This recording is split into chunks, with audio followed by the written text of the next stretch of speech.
should not have come, Emily. How do you know my name? Have we met? In a manner of speaking. As a manifestation of Yermi's deepest desires, I am to you unfamiliar. Yet I know of you. Are you Jeremy? Is that what you're saying? I am only his subconscious thoughts. I cannot speak for his totality. How come you have a Spanish accent? And what is this place?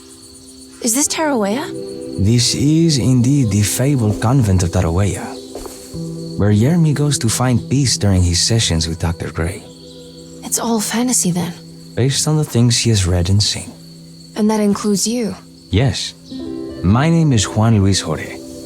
Yermi once read a book of mine. It stuck with him. Can you help me break the pact with the Dark Man so we can leave Derceto? Yermi doesn't want you to. He wants to honor his word to the Dark Man. Why? What's the point? I don't understand what the pact is for. The people of Derceto are calling upon evil to enter this world. Your uncle offered his soul to the Dark Man to contain this disaster. What? No, that doesn't make any sense. The pact will be fulfilled at dawn. As the sun rises, Yermi will forever be entombed in his sunken desert temple. As promised, the Dark Man shall quarantine and starve the evil inside Derceto. What about all the patients and the staff? They will not stand a chance. That's unacceptable. How could Jeremy agree to this? Desperation, of course.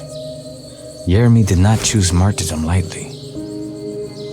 Well, nothing is lost yet. I'm sure I can find a way to break the pact and save Jeremy, and hopefully the people at Derceto. What even is this evil you're talking about? I don't know much. I think some nightmarish entity from the bayou. I'll just have to deal with that later. First, I have to get Jeremy out of his deal. What? Did you run out of arguments? You're actually quite inspiring, Miss Emily. If we put Yermi's feelings aside, I would have to say I agree with you. Really? You might just be able to save the old man from himself. I think you should take a look in the convent library. Try to find the truth about Yermi's relationship with the Dark Man. Okay. You should know that you won't be alone in those grand halls. The Dark Man has been reading those books for years. He's here? You'll have to be very careful. Of course. I can be careful. Good luck, Miss Emily.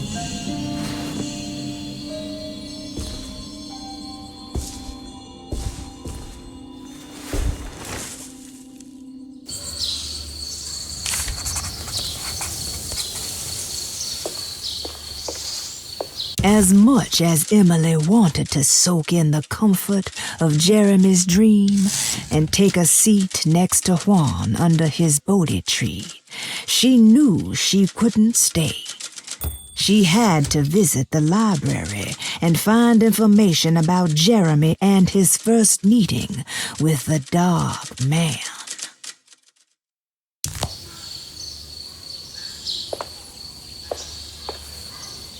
What is the Dark Man, do you know? The Black Sun. The stalker among the stars. The crawling chaos. No. Neither I nor Jeremy knows what he truly is. I'm worried this is how it starts. That this is just madness enveloping me. I'm sorry. There is no compelling answer I can give you to dispel such doubts.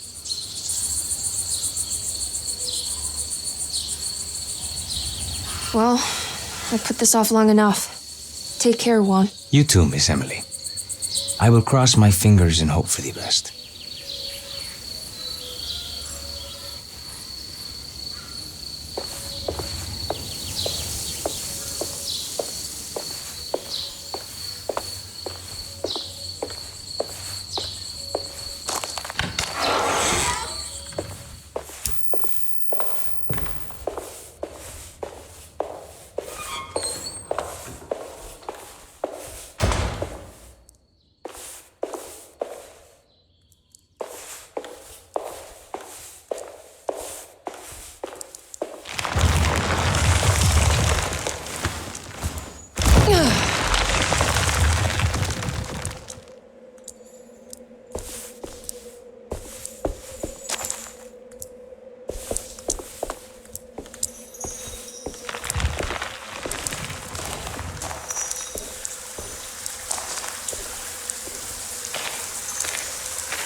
something missing.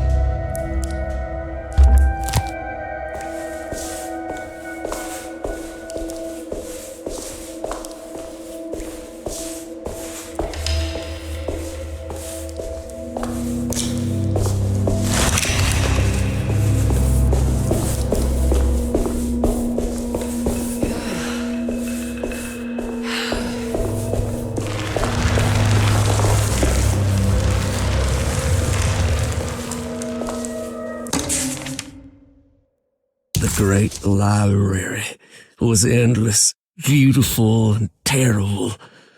An Akashic record for the universe inside the mind of Jeremy Hartwood, now corrupted by a story forced upon him, told by a maniacal liar, an evil conjured by science and secrecy. I will suspend a room and lock away the foundation of his character. Its key will be left to the librarian, the only thing invisible to the prowler.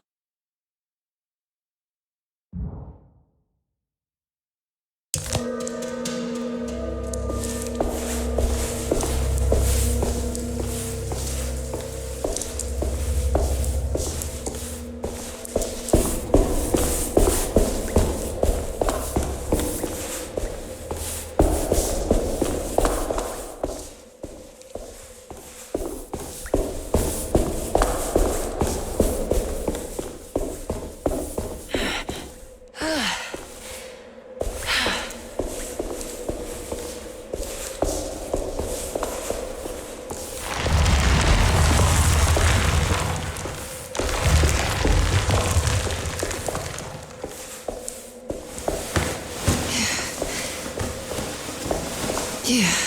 What's this?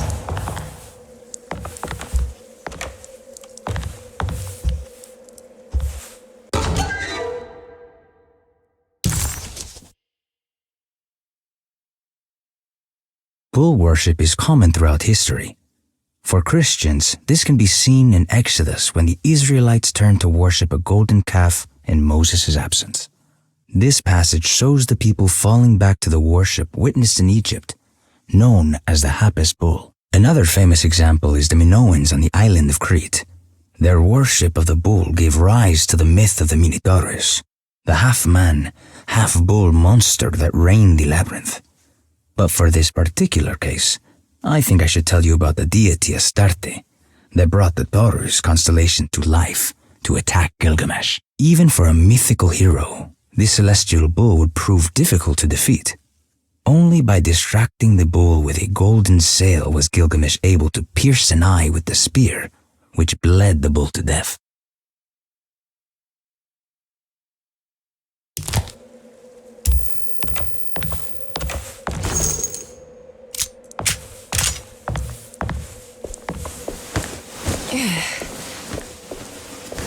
Yeah.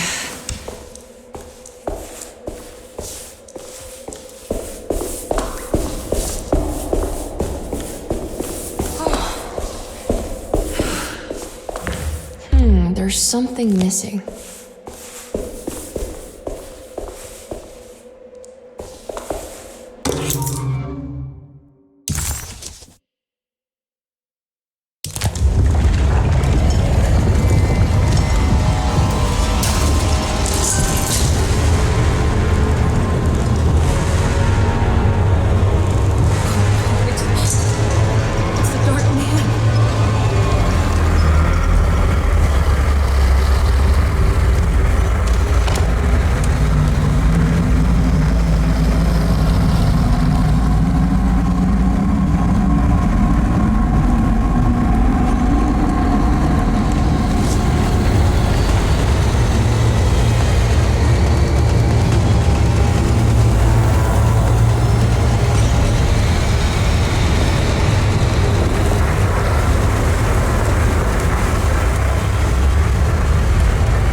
It was in the hot autumn that I went through the night with the restless crowds. He was a kind of itinerant showman who held forth in public halls and aroused widespread fear. The New Orleans address of the event is lost, but I remember distinctly the Prext shipping company pressing their contribution. Emily!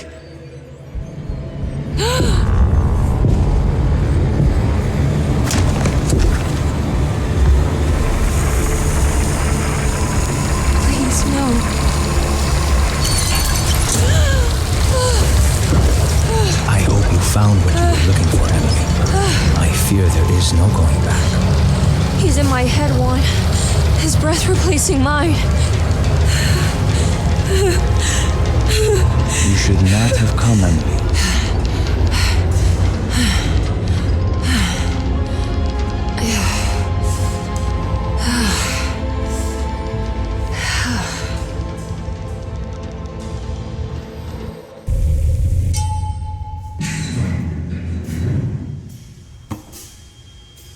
Well, if it isn't my new best friend. Come, join me for some giggle water. Ruth? Oh, Miss Hartwood, don't tell me you've been out swinging without me. Ruth, what is this place? Where are we? Have you never been to the Maccabean before? Goodness me. Tell me, Miss Hartwood, have you ever considered going out for an evening? Are we in New Orleans? Oh, who can tell anymore? I just went inside the grand parlor and suddenly here I am. The Grand Parlor? Can I get back to Derceto from here? Are you sure you want to? We could stay here and drink the night away. How about a gin fizz?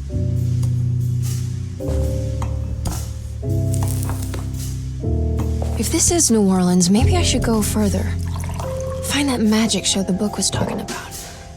But there was no address, just Prext Shipping Company. Oh, is this about where Jeremy met the Dark Man? How do you know about that? Jeremy talked a lot about the Dark Man. I always felt a bit envious. How so? If an all-powerful entity showed me any interest, I'd at least hear him out. I'm sure he has plenty to offer. I don't think you'd want that, Ruth. We're too sweet for such darkness. Oh, please. What kind of blue nose do you take me for? I relish the darkness.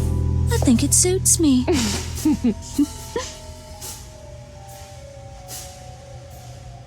You don't happen to know how to find the Prext Shipping Company, do you? Of course.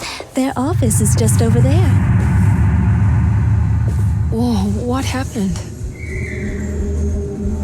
You just got lucky. A bientôt, Mademoiselle Emily. Hey, do you know where my uncle is? No, but I bet you're close.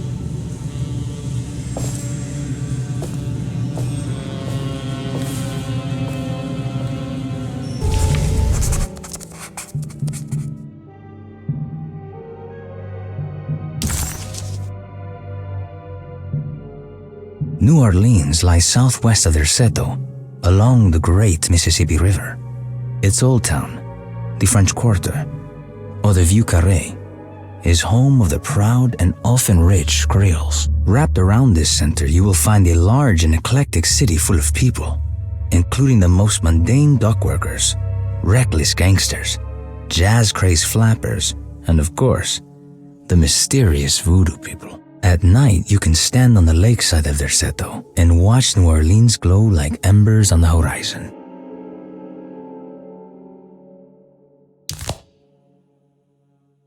It was in the hot autumn that I went through the night with the restless crowds to witness the enigmatic Black Pharaoh. He was a kind of itinerant showman who held forth in public halls and aroused widespread fear wherever he performed. It was the sort of thrills my father sought out, especially if there was a promise of electrical trickery. The Nolan's address of the event is lost, but I remember distinctly the Prext Shipping Company pressing their contribution in the morning papers.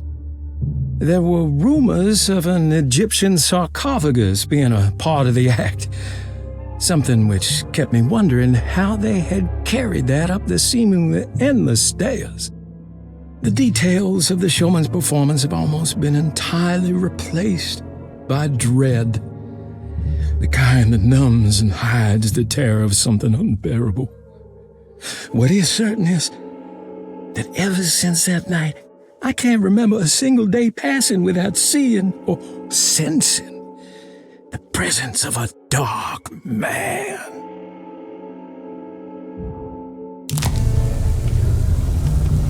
Prext Shipping Company. According to the book in the Great Library, they assisted a showman performing somewhere in New Orleans.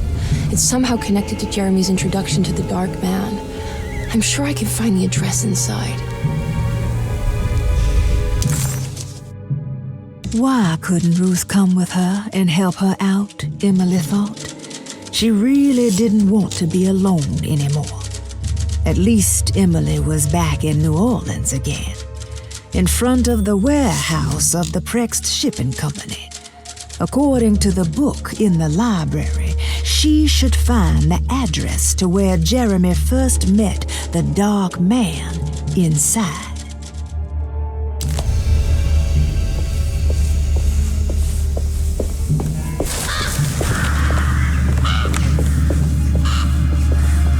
It's locked from the other side.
What's this?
To be another way inside.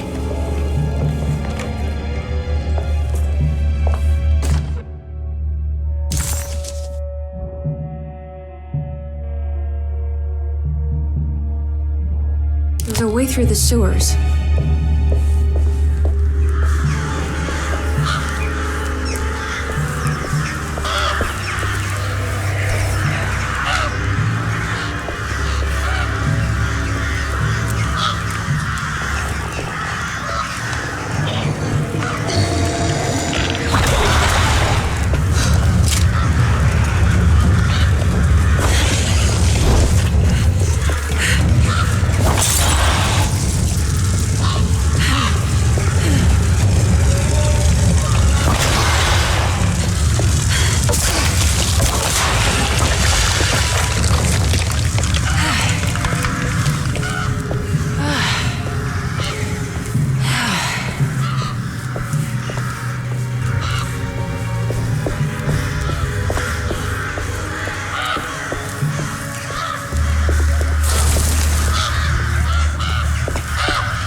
Maybe I can move all that junk out of the way with the crane.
right. I made it inside the warehouse. Now let's find that address.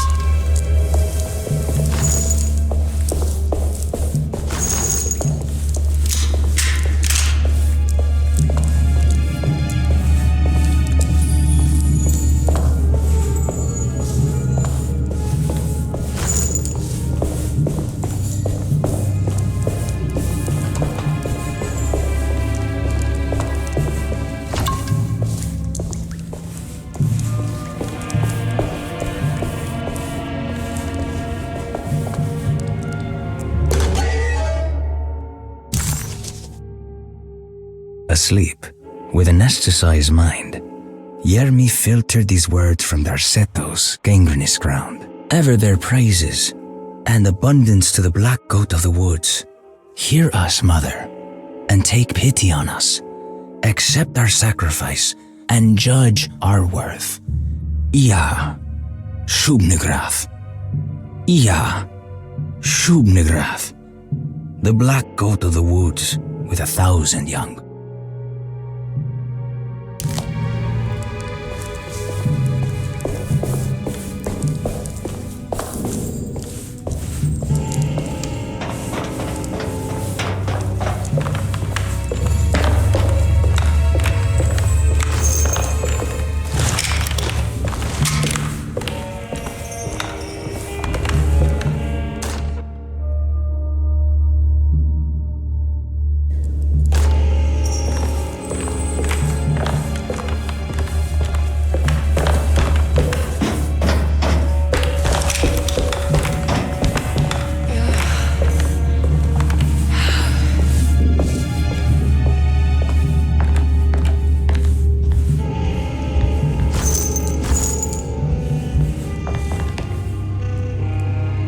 This is getting ridiculous.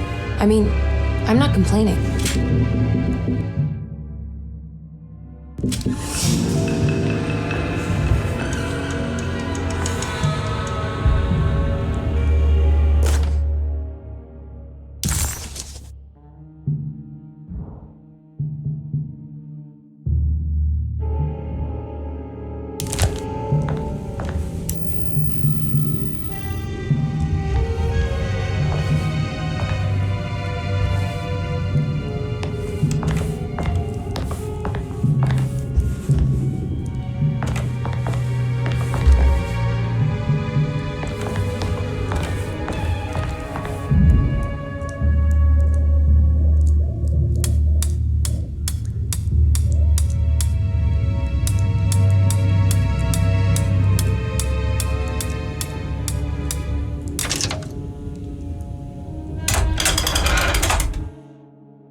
Cargo Manifesto, September 19th, 1892.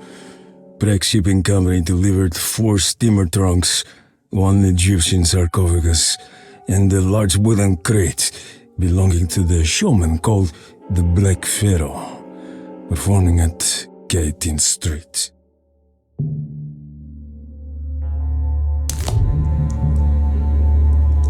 This is it. The address to the theater where Jeremy first met the Dark Man.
Looks like the fog cleared up.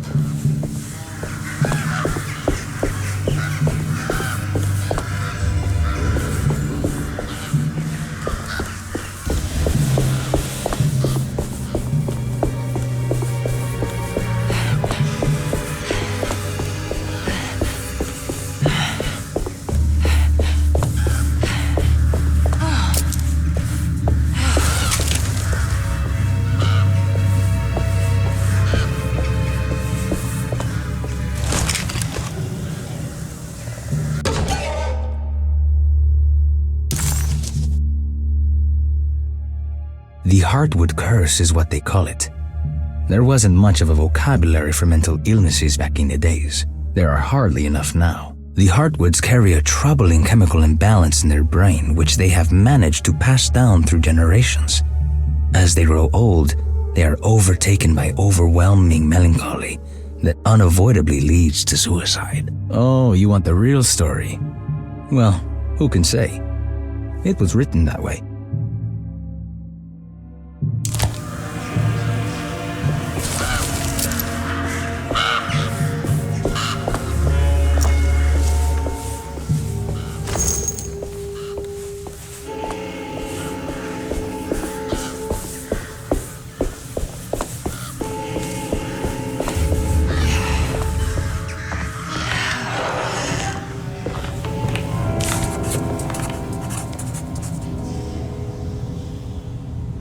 Emily didn't recognize this part of town. She didn't even know if it was a real address she had found. Did Gallatin Street exist, or was it something Jeremy had made up? As she closed in on the address, she began to worry. Would she meet Jeremy there, or was she running into the arms of the Dark Man himself?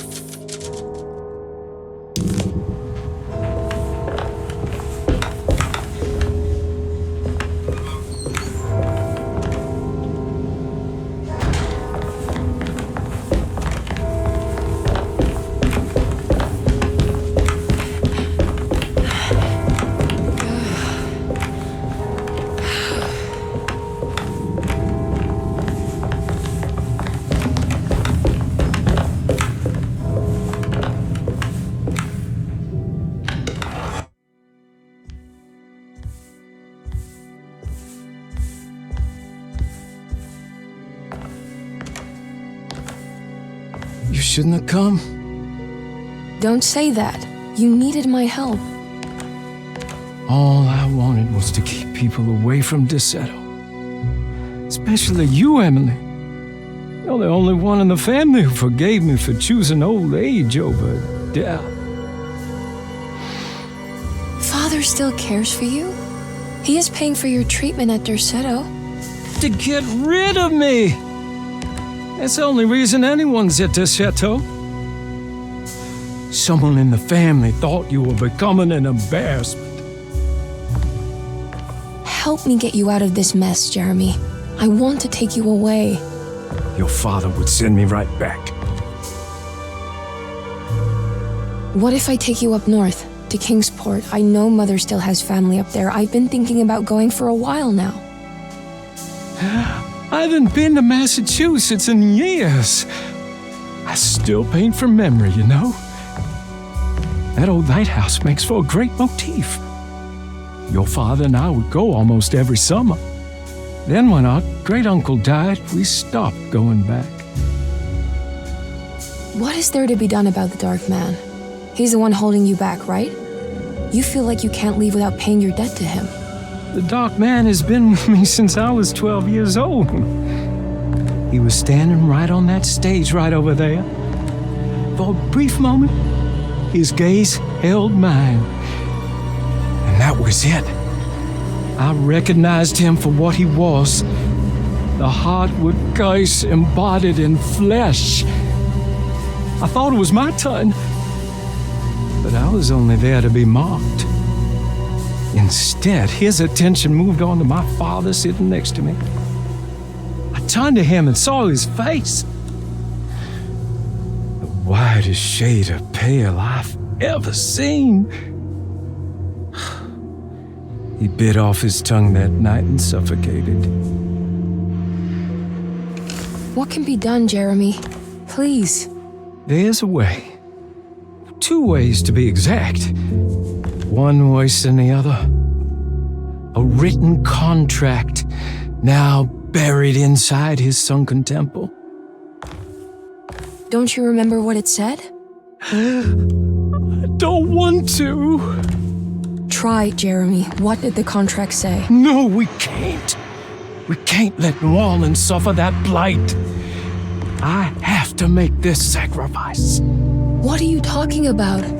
Is this the thing from the bayou? Juan said something.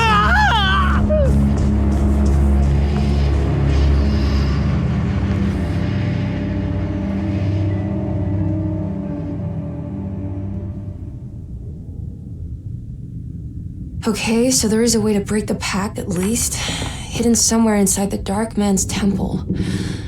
I just need to find it, somehow.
Emily was in a cold and cruel desert.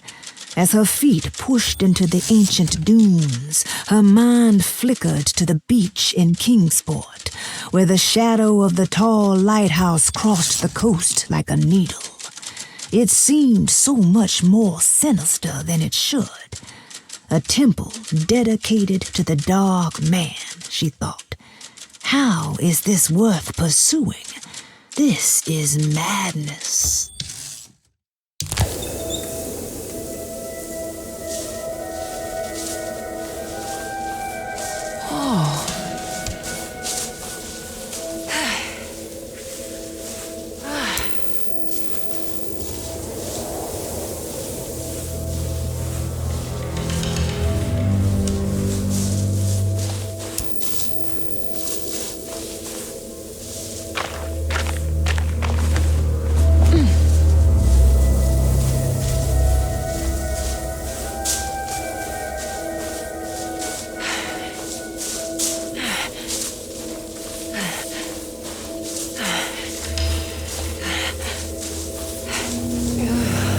I need to get down there somehow.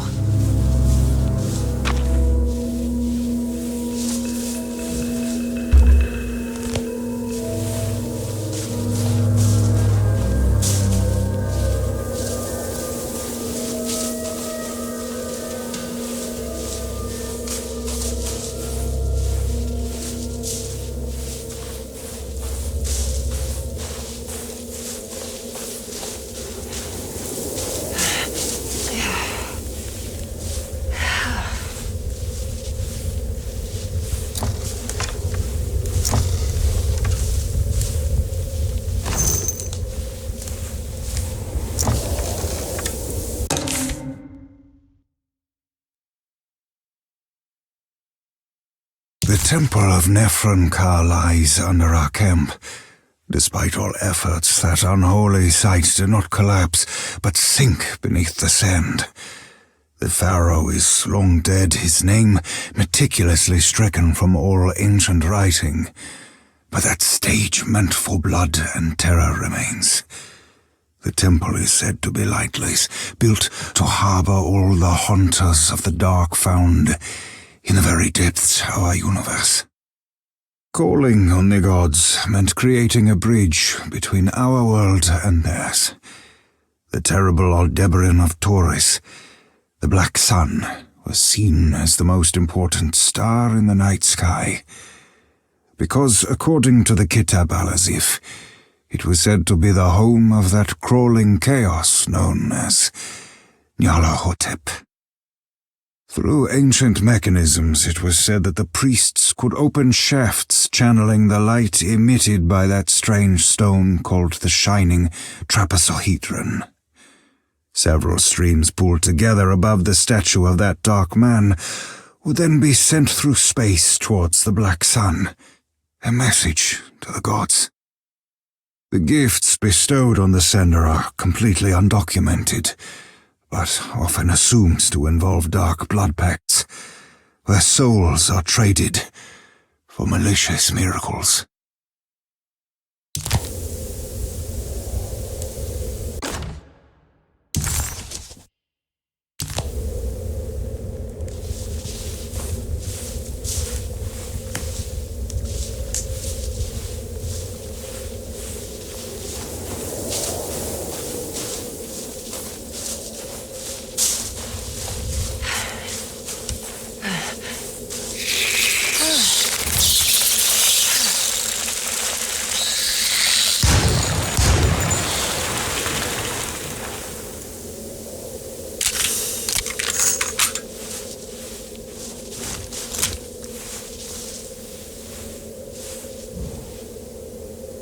Okay, you can do this, Emily.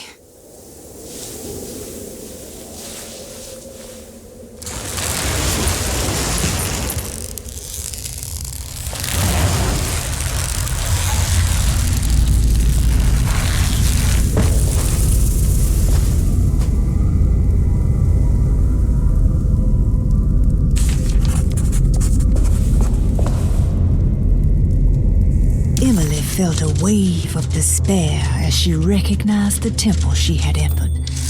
It was where all her dreams eventually led her. Like roads to Rome, her darkest thoughts always brought her here.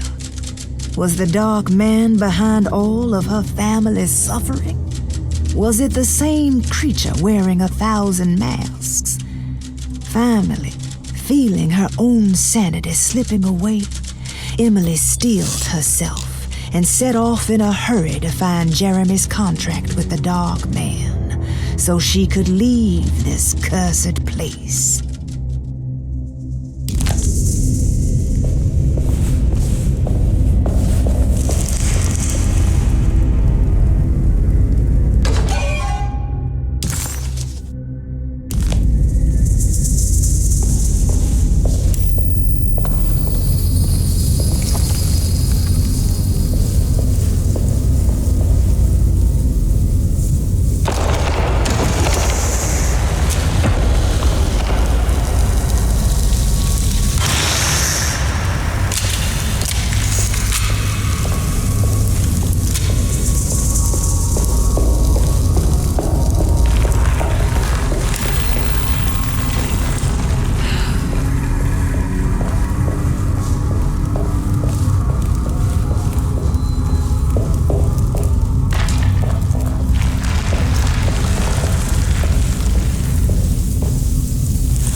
Missing.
star is Aldebaran. It's something to do with the Dark Man. I've seen this in a dream, but as a shallow pit of darkness. This is definitely where the contract is hidden, but how do I get to it?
Acknowledge psychological trauma, break through the barriers of self-deceit, temper manic behavior. Is this it? Is this the contract?